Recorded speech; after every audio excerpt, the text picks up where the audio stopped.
Okay, short video before the battery's got to be recharged. There we go. I put the other cards back in. I mean, some of them work and some of them don't. That's why I got some of these new old style VU type on their way. They should be there sometime next month.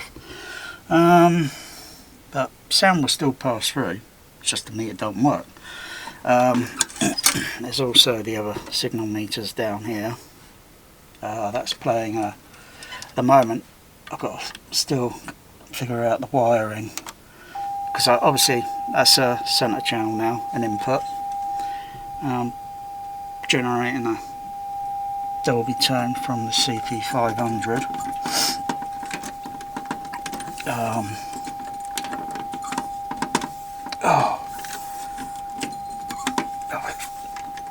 Got to have both hands when closing that door, the latch. Push those in. Okay, go to format 66. That's pink noise, and that's been generated by the Dolby SR cards. If they had A cards in there, they'd all be generating a similar tone to what you just heard.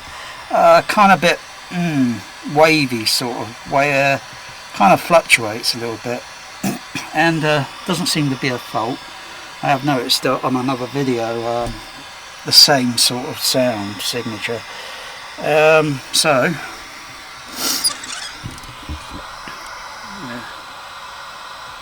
turn up.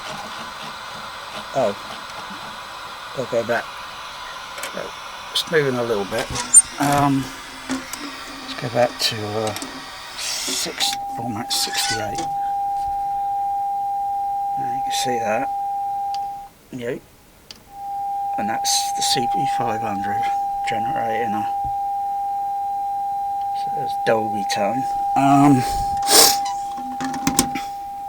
We'll go to format.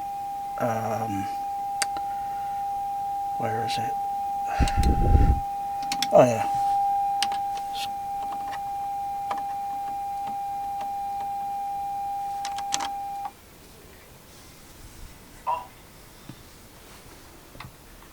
That's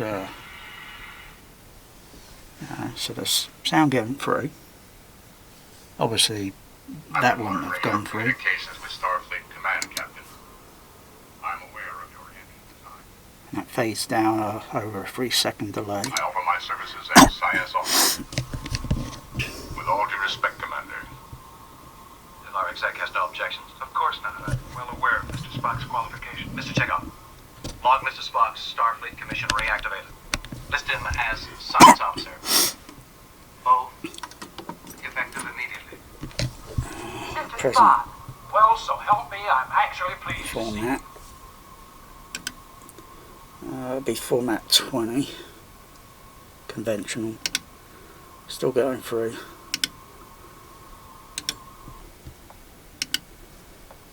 Of course. How we all feel, Mr. Spock. That won't be having it. Doesn't have anything going on it at the moment.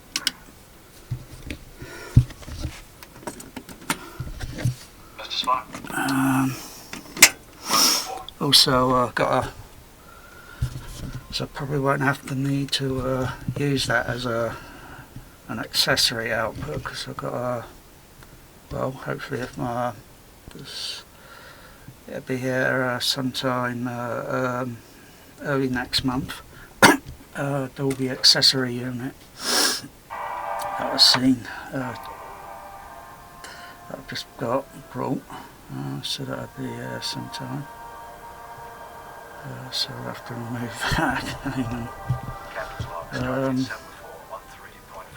And still, how do I make a Dolby Atmos and all this work? That's the secret sauce. Yeah, I wish it'd be repair time 3 hours, because I've been on this case now for a few days. Oh, I think I've met my match with this. I mean, that was easy to install. That was easy to install. That was easy to install. That was easy to install, along with 2 of them. That was easy to install. Obviously that was easy to install. I think I've really had met my match with the CP200. I mean, but really, come on. It is the same as, you know, but there are parts that have failed and some, you know. I've got a new optical card coming, so because one of the pots on the trim pots on the optical card looks very broken, and that's probably why it's shorting out. That's probably why it shorts out the 15 volt positive. So at the moment I've only got a centre channel going through, so I've got to figure out. I probably got the wiring muddled up when I undid all these step by step, but then I got health problems on my plate, so been losing a little bit of sleep over sort of trying to figure out, come on, this can't be all that difficult. You know, I mean, some of the parts in here, if I could figure out what all the parts are, you know, who made those parts, and then the parts then assembled by Dolby Labs to design this, because all the parts come from somewhere else, and Dolby Lab doesn't make every single part. They design it, and then some things that they do, you know, but everything else is designed and it's by someone else. But power supply's been working okay now. Does need to fix that pilot light, the little light behind that. I'm pretty sure I may have seen one of these with the lights. I don't know. I've only seen CP200 at the closed down ABC at Bournemouth, the Warner West End, Empire Leicester Square, Odeon West End, Odeon Leicester Square. This was years ago. Where else have I seen a CP200? No, there wasn't any when I was working at Warner Brothers up at Bristol at the 12 screen, because they were all CP500s and DTS. In the early days at UCI they were all CP55s. Now I've only seen a few, but I think I've been shown behind the panel once or twice. That's a CP55. Need to get these hinges fixed, because they typically break, don't they? Yeah, but there's a lot of parts on there, you know, and they still work. They rarely soundly go wrong. Everyone says the CP200's like, you know, it's probably maybe like a nightmare to fix or repair because of parts. Well, you know, most of all these little analog little parts, you know, are common as mud, and you'd be surprised there's some of them out there, and even some that even if they are kind of near to, you know, they do the same thing. Probably got a better specification. Anyway, that's enough of that. Still trying to figure out everything else. It's really starting to yeah, it's really getting a bit boring, because it should be, you know, it'd be easier if, you know, I just wired everything up. Like, that's why I put a patch bay on the back here, an RCA patch bay, so I can wire all this old school up. You know, so I'll just put the wires on the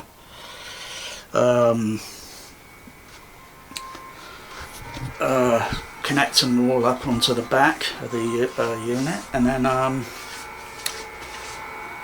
would then patch them into the patch bay, and then the other leads that come out from somewhere else would go into the patch bay, and make it a little bit easy to unplug and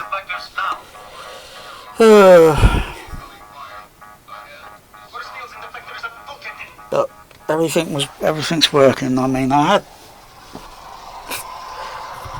not problems at first. I couldn't figure out why this lit up once when I first got it powered up on the floor over the last week or so, and then I was trying to figure out, why is it not working now? And it took a while to figure out it was to do with any one of the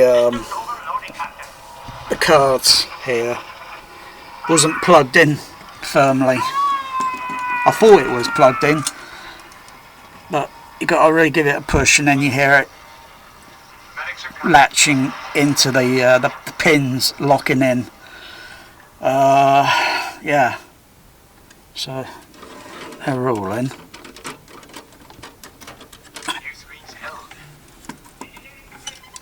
There's a mute switch on here. Where is it? There.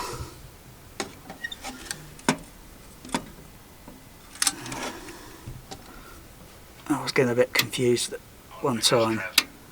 Why am I not getting sound? And I thought, you know, not everything's sort of covered in the manual for this. Not everything is covered in the manual.